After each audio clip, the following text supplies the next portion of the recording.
Like, comment, share, and subscribe naman dyan mga idolo. Maraming salamat po. Hindi na nagtatago ng kanyang mga iniisip, nagsalita si Jiang Yichen, may mga alingaw sa loob.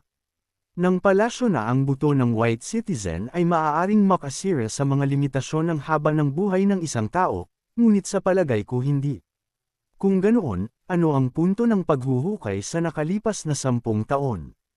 Maaaring nagbago ang focus ng paghuhukay mula sa buto ng white citizen patungo sa ibang bagay. Elder, nasabi ko na ang lahat ng kailangang sabihin. Mayroon akong ilang makasariling motibo, at kaya kung wala ang magandang espadang ito. Nang marinig ito, umiling si Lasho. Nasabi ko na dati, kinamumuhian ko ang mga taong hindi tumutupad sa kanilang mga pangako. Dahil nangako ako sa iyo ng isang magandang espada, tutuperin ko ito. Sinabi niya ito habang inihahagis ang isang royal token sa kamay ni Jiang Yichen. Nanlaki ang mga mata ni Jiang Yichen sa pagkalito. Isang royal token. Binigyan siya ni Lasho ng makahulugang tingin.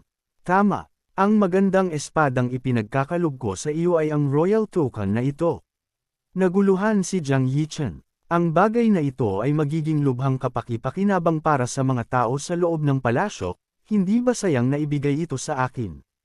Pinahahalagahan ko ang aking buhay, hindi ako maglalakas loob na gamitin ito upang utusan ang iba. Ipinaliwanag ni Lasho, bagaman mukhang royal token ito talaga ang susi sa royal treasury. Kung hindi, bakit patuloy na pinapanatili ng pamilya ng hari ang kahalagahan nito sa loob ng maraming taon? Nang marinig ito, binali ni Jiang Yichen ang token sa kalahati. Sigurado nga, isang susi na may mga ukit ng dragon ang nahulog. Elder, gusto niyo akong ipapatay. Walang sala sa mga inosente. Ang sala ay nasa nagmamay-ari. Kung malalaman ng mga tao sa palasyo na nasa akin ito, hindi ba nila ako hahabulin? Hinaplos ni Lasho ang kanyang balbas at kalmadong nagsalita, pinakaangkop para sa iyo na itago ang bagay na ito. Ikaw ay isang prinsipe at isang mahilig sa espada, ikaw lang ang makakalapit sa panloob na treasury. Huwag mong tanggihan ito ng padalos-dalos. Ang gusto kong sabihin sa iyo ay may isang magandang espada na nakaimbak doon na nagngangalang Dragon Roar Sword. Dragon Roar Sword. Nang marinig ang tatlong salitang ito, kitang-kita ang panginginig ni Jiang Yichen sa tuwa. Isang ekspresyon ng pagkamangha ang lumitaw sa mukha ni Huodo. Ang Dragon Roar Sword ay sikat sa loob ng daan-daang taon. Ito ay isang heavenly tier na sandata. Ang talam nito ay higit sa iba pang may parehong ranggo. Marami sa mundo ng cultivation ang naghahanap nito. Kalaunan ay nawala ito sa kaharian ng cultivation. Hindi ko inaasahan na ang magandang espadang ito ay nasa palasyo pala. Hindi nakakapagtaka, hindi nakakapagtaka. Kuryosong nagtanong si Little Yuaner, Elder Hua, talagang napakaganda ba ng espadang ito? Isang kislap ng ginto ang lumitaw sa mga mata ni Huoudel habang sumasagot siya, syempre maganda ito. Sa mga heavenly tier na sandata, isa rin itong divine artifact. Ang mga sandatang umaabot sa heavenly tier ay karaniwang kailangang kumilala ng isang master upang mailabas ang kanilang buong kapangyarihan. Iba ang Dragon Roar Sword. Hanggang ngayon, walang sino man ang matagumpay na kumilala dito bilang kanilang master. Iyon ay upang sabihin, ang Dragon Roar Sword ay hindi pa nailalabas ang buong potensyal nito. Ang tiyak ay hindi ito mas mahina kaysa sa karaniwang heavenly tier na sandata. Nang marinig ito, sinabi ni Little Yuaner, Master, hindi natin siya dapat hayaang makuha ito ng mura. Mabilis na ibinulsa ni Jiang Yichen ang susi at nakangiting sinabi, hindi, Elder, gustong-gusto ko ito. Kung kailangan mo ng isang bagay sa hinaharap, mas magiging masigasig ako kaysa dati. Well, nasiyahan ako dito, kaya sulit ang pagpunta ko rito. Mga kaibigan, may iba pa akong aasikasuhin, aalis na ako. Ikan-away niya ang kanyang kamay at tumalikod upang lumabas ng bulwagan, ngunit sa sandaling iyon, tinawag siya ni Lasho. Ipahatid mo ang isang mensahe para sa akin. Si Wei Xian ang pangunahing salarin sa likod ng insidente sa Sky Crossing River. Gusto kong personal niyang aminin ang kanyang pagkakasala. Biglang natahimik ang bulwagan nang marinig ang mga salitang ito. Tumigil si Jiang Yichen sa kanyang paglalakad, na may mukhang nagpapakita ng kahirapan. Elder, nagbibiro ka. Si Wei Xian ang namumuno sa isang malaking hukbo at isang mahalagang ministro ng estado. Ang paghiling sa kanya na aminin ang pagkakasala ay maaaring magdulot ng kaguluhan sa bansa. Bukod dito, ang kanyang cultivation ay napakataas. Sinasabi ng mga alingaw-ngaw na kasing husay siya ng pinuno ng Black Knights na si Pan Zong. Marami siyang mga kaalyado sa loob ng palasyo, ang pagpapahayag sa kanya ng pagkakasala ay maaaring mas mahirap pa kaysa sa pag-akyat sa langit. Nanatiling hindi nagbago ang ekspresyon ni Lasho. Kapag ang isang tao ay umakyat sa isang tiyak na posisyon, kahit na gumawa sila ng mali, hindi nila ito aaminin. Naiintindihan ko ang prinsipyong ito. Sa kasamaang palad, hindi ko ito gusto. Hindi ka ba natatakot na makasakit sa ikalawang prinsipe? Ang paglikha ng napakaraming kakilakilabot na mga kaaway ay hindi kapaki-pakinabang para sa Golden Court Mountain. Alam ko na ang Evil Sky Pavilion ay may pambihirang lakas, ngunit ang lahat ng lupain sa ilalim ng langit ay pag-aari ng hari. Kung ang buong mundo ng cultivation ay nagpapanatili ng kasalukuyang katatagan nito, kung gayon ang pamilya ng hari ay dapat ding may mga paraan. Nang marinig ito, umiling si Lasho at nagsalita, "Mali ka. Mamamatay si Wei Xian maaga o huli." Pinipili lang niya kung paano. Tumayo si Jiang Yichen, nag-iisip sandali. Ipaparating ko ang mensahe. Bago umalis, gusto niyang malaman kung paano nakita ni Lasho ang kanyang pagkakakilanlan. Gayunpaman, pagkatapos mag-isip tungkol dito, nagpasya siyang huwag nang magtanong.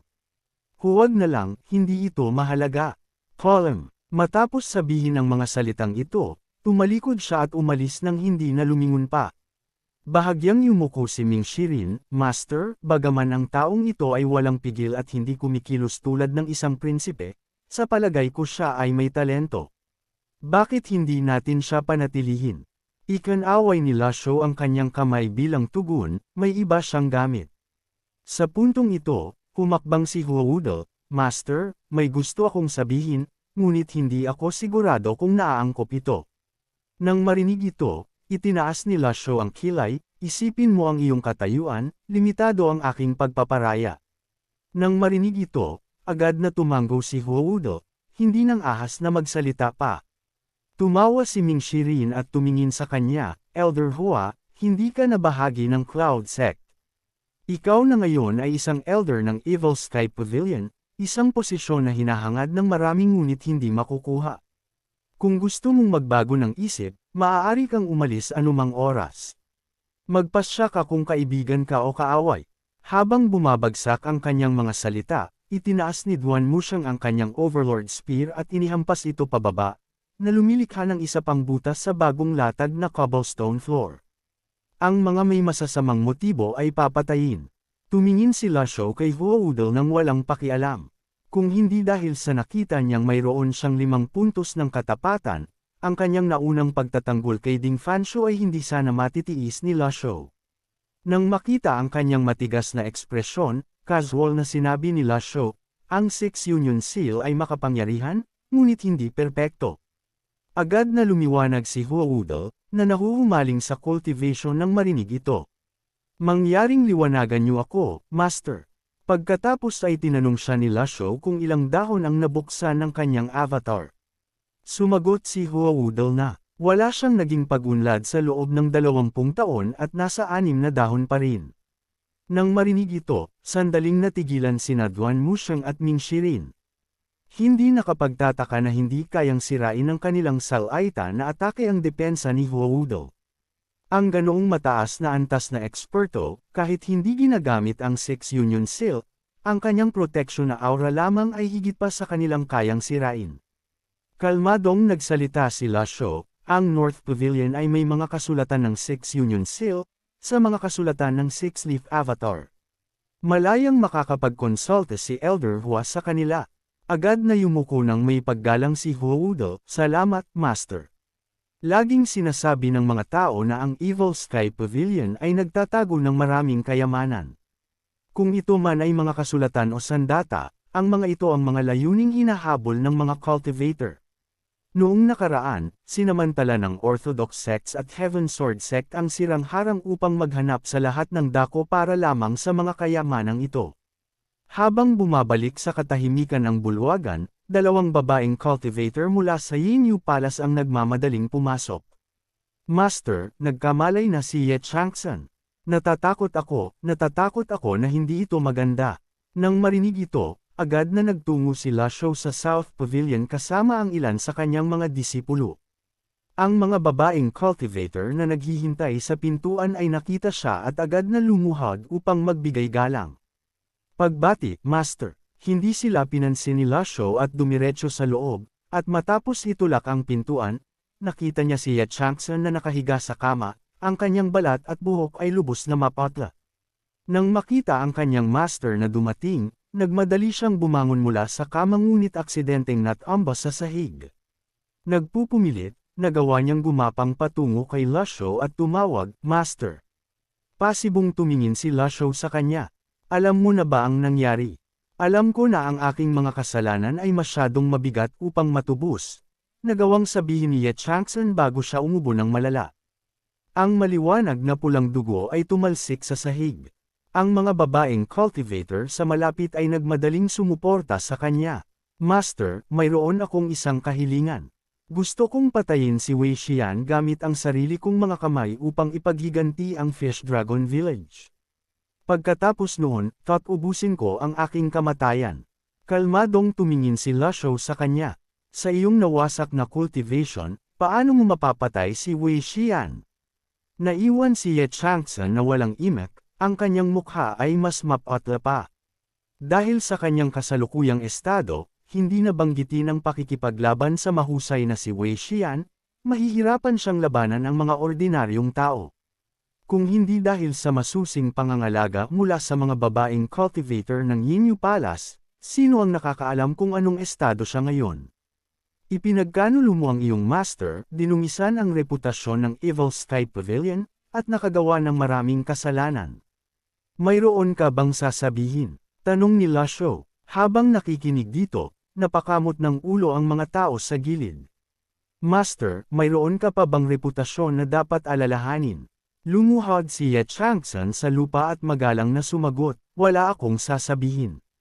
Kung gayon, ipagkakaloob ko sa iyo ang mabilis na kamatayan, sabi ni Lasho, biglang itinaas ang kanyang kamay at direktang sumuntok patungo kay Ye Changsan. Ang biglaang pagbabagong ito ay ikinagulat ang lahat sa silid. Isang banayad na aura ang tumama sa dibdib ni Ye Changsan. Kung ito ay noong nakaraan, ang ganoong maliit na halaga ng aura ay hindi sana nakasakit sa kanya, ngunit wala na siyang anumang cultivation. Ang sampal na ito ay sapat na upang wakasan ang kanyang buhay. Bumagsak si Ye Changsan sa lupa na may malakas na tunog, ang kanyang mga mag-aaral ay unti-unting lumalaki. Mahinang nagsalita si Lasho, buhatin niyo siya. Nang marinig ito, nagmadaling humakbang ang dalawang babaeng cultivator at binuhat si Ye Changsan pabalik sa kama. Sa pamamagitan ng kanyang naunang aksyon, natuklasan ni Lasho na talagang walang kahit isang bakas ng elemental energy sa dantian at chi ni Ye Changsan. Pagkatapos ay itinaas niya ang kanyang kamay upang hawakan ang kanyang noo. Agad na lumuhod ang mga tao sa paligid niya at nagmakaawa para sa awa. Gayunpaman, hindi pinarurusahan ni Lasho si Ye Changsan, sa halip ay marahan niyang inilagay ang kanyang kamay sa kanyang noo. Isang mahinang elemental energy ang dumaloy sa kanyang katawan. Medyo nagtataka si Little Yuaner, bakit ginawa iyon ni Master? Sinulyapan ni Ming Shirin ang sitwasyon sa loob ng silid, pagkatapos ay inilabas sila. Bumantong hininga siya, si Junior Sister Ye Changsan ay laging nakatadhana para sa paghihirap. Sumali siya sa Evil Sky Pavilion ng walang takot, at bagaman ang kanyang likas na talento ay karaniwan, mabilis na umunlad ang kanyang cultivation. Marahil ang massacre sa Fish Dragon Village ay isa sa kanyang mga motibasyon. Sa kabila ng kanyang malamig at walang pusong kalikasan, hindi siya kailanman nagreklamo tungkol sa malupit na pagtrato ng Master. Kaya't ipinagkaloob ng Master sa kanya ang emotional ring, na hindi talaga emosyonal ngunit sumisimbolo ng puot. Bulong ni Little Yuaner, hindi ko pa rin maintindihan.